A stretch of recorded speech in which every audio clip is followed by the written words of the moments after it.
ராஜமணி, ஏன் அழற? ஒண்ணும் இல்ல. என்ன விஷயம் சொல்லு. ஒண்ணும் இல்ல. நீ அழறதா நான் பார்த்தனே. ஒண்ணு இல்லைன்னு சொன்னா என்ன அர்த்தம்? உங்களுக்கு எல்லாம் உங்க காரியம் தானே முக்கியம். நான் யாரு? எங்க இருந்தா வந்து அனாதை பைய தானே. ஏய் ராஜமணி, இத பாரு, நீ இந்த வீட்டுல ஒரு ஆளுதான். நான் உன்னை பேர் சொல்லி கூப்பிட்டாலும் நீ எனக்கு அண்ணன் தான். என்ன ஆச்சு சொல்லு. பெரிய தாத்தா. பெரிய தாத்தா? கண்ணா, அவர் 11 மாசமா இந்த வீட்டுல தன்னந்தனியா இருக்கும் போது உங்களை பத்தி பேசாத நேரம் கிடையாது, உங்களை நினைக்காத நாள் கிடையாது. அந்த மனுஷன் 3 நாளா சாப்பிடல. யாராவது கேட்டீங்களா?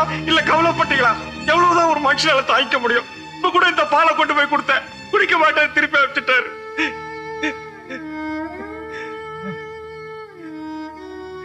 Rajamani, I'm sorry, very sorry. அந்த பாலை இங்க கூட.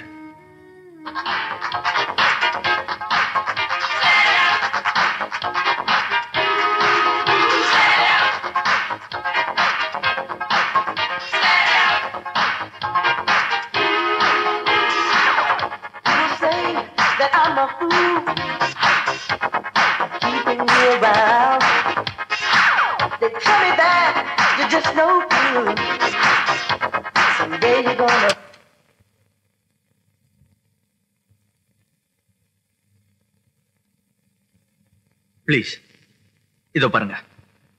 எனக்கும் இந்த வீட்டுல இருக்கிற மத்தவங்களுக்கும் நீங்க மரியாதை கொடுக்க வேண்டாம். இந்த வீடு உங்களுக்கு கண்ட்ரித்தனமா இருக்கலாம், ஒரு பாரா கூட தெரியல. ஆனா எங்களை பொறுத்த வரைக்கும் இது ஒரு கோவில். எங்க பெரிய தாத்தாங்கிற தெய்வம் வாழற கோவில்.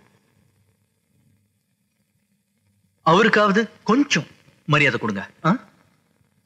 டேய், டேப் ஆன் பண்ணிட்டு போடா. நோ, டேப் ஆன் பண்ண சொல்றேன். சாரி. ஏய், மரியாதை டேப் ஆன் பண்ணிட்டு போ. டேப் ஆன் பண்றா? நோ. ஆன் பண்ண போறியா இல்லையா? யூ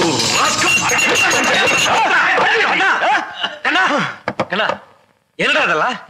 அவங்க நம்ம வீட்டுக்கு வந்திருக்கிற விருந்தாளிங்க. அவங்களுக்கு எல்லா சௌகரியங்களையும் சகல மரியாதையும் செஞ்சு கொடுக்கணும்னு பெரிய தாத்தா சொன்னதெல்லாம் மறந்துட்டியா? நீ மறந்துட்டியா? I'm sorry.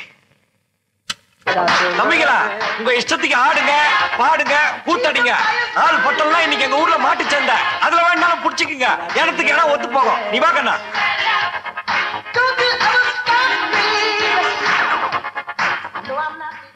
மெதுவா வச்சு கேளுங்க, மேல கொஞ்சம் பேச வேண்டியது இருக்கு.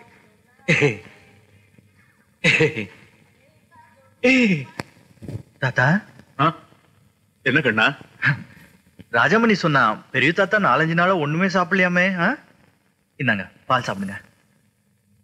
கண்ணா, நான் இங்க ஒரு மூலையில தனியா இருந்தாலும் இந்த வீட்டுல எங்க என்னென்ன நடக்குதுங்கிறது எனக்கு நல்லாவே தெரியும்.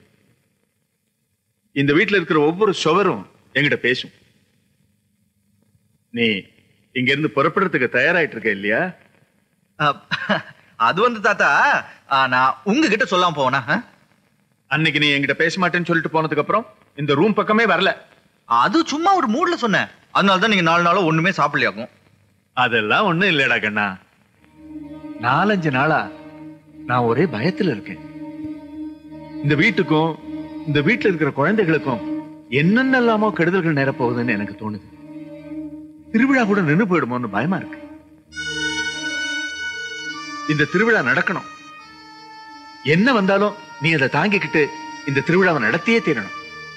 ஒன்னால அதுக்கு எந்த தடவையும் வராதுன்னு எனக்கு சத்தியம் பண்ணி கொடு. ஐயோ, இவ்வளவுதானா? வெறும் சத்தியம் என்ன? கூடவே என் பரிசு சேர்த்து தரேன். எல்லாம் நல்லபடியா நடக்கும். நீங்க முதல்ல பாலை குடிங்க. இருடா கண்ணா, குடிக்கிறதுக்கு முன்னாடி இந்த வீட்டோட பரம்பரை வஸ்திரம் ராஜாமணி. இனிமே இது இவனுக்கு தான். என் காலம் முடிஞ்சிட்டாலும் அதுக்கப்புறம் இந்த வீட்டோட சகல காரியங்களையும் பார்த்து கவனிச்சு நடத்த வேண்டிய பொறுப்பு இவனுது, கண்ணனுது. அவனுக்கு துணையா இருக்க வேண்டியது நீ. என்ன? சரி தாத்தா, முதல்ல பாலை குடிங்க. குடுடா. இப்பதான் எனக்கு மனசு நிம்மதியாச்சு. தாத்தா, ஊருக்கு போறதா நினைச்சிட்டு பெட்டிக்குள்ள துணிமணி எல்லாம் சுருட்டி வச்சுட்டேன். இப்ப எல்லாத்தையும் வெளியே எடுத்து வச்சுட்டேன். தாத்தா, மொத்த பாலையை நீயே குடிச்சிடாத. நானும் 3 நாள் 4 நாள் சாப்பிடாம இருக்கேன். கொஞ்சோண்டு கொடு. அட பாவி.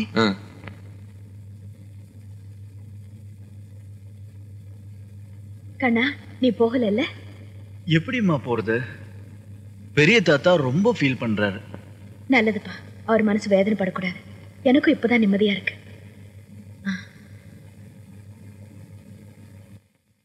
என்னம்மா? இன்னைக்கு என்ன விசேஷம்? நான் உன்னை ரொம்ப அப்பாவின்னு நினைச்சேன். ஆனா நீ ரொம்ப குறும்புக்காரன்டா. என்னம்மா சொல்றீங்க? அன்னைக்கு பிரகாரத்துல விளக்க நேரத்துக்கு காரணம் நீதானே? ராதிகா என்கிட்ட எல்லாத்தையும் சொல்லிட்டா. அவ ரொம்ப வெகுளிடா. விளக்கு அணைஞ்சதுனால உனக்கு ஒன்னும் தோஷம் வரக்கூடாதுன்னு 7 நாள் விரதம் இருந்திருக்கா. அந்த பிரசாதம் தான் இது.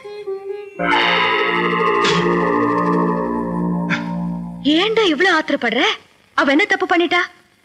நான் நினைச்ச மாதிரி இல்ல. அவ ரொம்ப நல்ல பொண்ணுடா. அவ பிடிவாதம் பண்ணி இங்க வந்ததுக்கு காரணமே அரங்கேற்றத்துக்காக இல்ல, நம்மள எல்லாரையும் பாக்கணுங்கிறதுக்காக தான். டேடி மம்மிங்கிறதெல்லாம் அவளுக்கு வீட்டுக்கு வர விருந்தாளிங்க மாதிரி.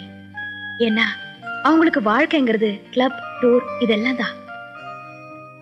அங்க கிடைக்காத பாசம் இங்க கிடைக்காதான்னு ஏங்க இங்க வந்திருக்காடா. அவகிட்ட நீ பிரியமா நடந்துக்கலனாலும் பரவாயில்ல, ஆனா அவளை வெறுக்க வேண்டான்னு என்ன உன்கிட்ட சொல்ல சொன்ன.